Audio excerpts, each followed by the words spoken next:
Հաշվի առնելով, որ այսօր մայիսի 8-ն է, գայթակղությունս մեծ է հենց առաջին իսկ խոսքով շնորհավորել մեր հայրենակիցներին եռատոնի, վիրավոր եռատոնի առիթով, հույս ունենալով, որ ի վերջո մեր երկիրը ներսից կազատագրվի եւ մեր երկրի ներսից իրական ազատագրումը մի օր կբերի ամբողջական ազատագրման։ Բայց հաշվի առնելով, որ այսօր նաեւ քարոզարշավի մեկնարկ է, բոլոր ընտրությունների մասնակից կուսակցությունները զբաղված են ընտրարշավով, բնականաբար որպես հին հեռուստատեսության աշխատած մարդ հասկանում եմ, որ բոլոր ռեսուրսները, լրատվամիջոցներն ուղղել են քարոզարշավին։ Դրա համար այսօր, այսպես ասեմ, բրիֆինգը տեղի չի ունենա, բայց քանի որ եթերում ենք, ես կուզեմ մի Factor TV ներկայ լավ, լսենք Անին, հետո Factor,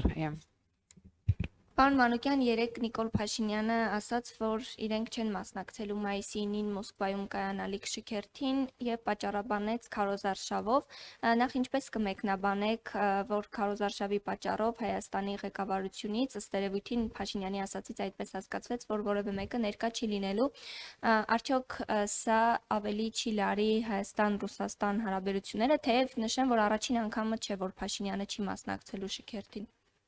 Գիտեք, դպրոցներում երեխաներ կային, չէ՞, փորս է ցավում, չգիտեմ, էս է եղել, այն է եղել, ու այդպես բարբերաբար դասերից բացակայում են։ Երկիր մեդիայում աշխատելու ժամանակ մի լրագրող ունեի, որը կարծեմ 8-րդ անգամ տատի հուղարկավորությանը մասնակցելուց հետո խնդրեցի իր տատիների ցանկը տա։ Հիմա Նիկոլ Փաշինյանը կարող ասել օրինակ կորոնավիրուս է վարակվել մի օրով, երկու օրով, եւ այդպես պլստար մայիսին չգնա։ Լուրջ չի, ցավոք սրտի, եթե Փաշինյան ընտանիքի ներկայացուցիչ է ինքը լիներ, գլուխը քարի, ինչ ուզում էին, թող ընտանիքում անային, բայց ցավոք սրտի առայժմ ներկայացնում է Հայաստանի Հանրապետությունը, իսկ դա լուրջ չի, որովհետև վերանալով ներկայիս քաղաքական միջազգային հարաբերություններից, մայիսի 9-ը հայ ժողովրդի հաղթանակ է նայել, որովհետև հայրենական մեծ պատերազմին եւ ընդհանրապես երկրորդ աշխարհամարտին տարբեր երկրներիով հայ ժողովուրդը անվերապահ մասնակցություն է ունեցել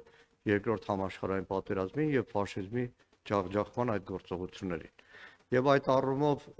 այսպես բարբերաբար խռովկան չխռովկան վերաբերմունքով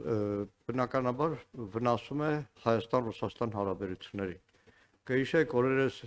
ոչ պաշտոնական իշխանական ռեսուրսով քարոզարշավին գյուղերից մեկ ասաց լավ գազ տվեցիր Պուտինին, ակամա այդ պահին մտքումս ուրիշ բան եկավ, այդ գազ տալով ոգևորվելու հետևանքը նույն գազով բոլոր մեր հայրենակիցների վրա է տարածվել։ Եվ ընդհանրապես աշխարհում ընդունված է, որ խոշոր տերությունների հետ այդպես մանր անչափահաս երեխայի նման չեն վարում։